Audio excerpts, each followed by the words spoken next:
All Party Hurriyat Conference Senior Vice Chairman Ghulam Ahmad Gulzar has said that Kashmiris will celebrate their real Eid when they will break the shackles of the Indian slavery and liberate their motherland from the Indian colonialism. Ghulam Ahmad Gulzar, in a special message in Srinagar, expressing the heartfelt Eid greetings to the Muslim Ummah, especially Kashmiri Muslims, said, Eid is the day of expressing gratitude to Allah Almighty and seeking His blessings.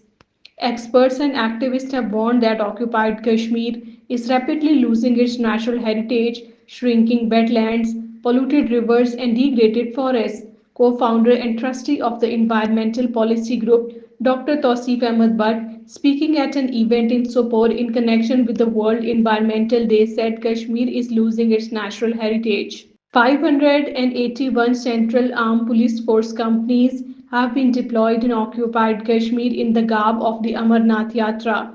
Besides, all roads leading to the Yatra routes and the highways will be temporarily blocked during the Yatri's passage.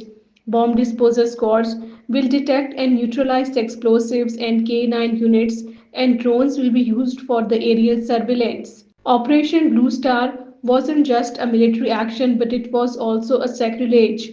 On June 4, 1984, the Sikh holy day of the Guru Arjan Dev Ji's martyrdom, the Indian Army launched an assault on the Golden Temple. Thousands of the pilgrims gathered for the occasion were killed, leading to the significant civilian casualties. Pro Khalistan slogans were raised by the several people at the Golden Temple in Amritsar on the 41st anniversary of the Operation Blue Star.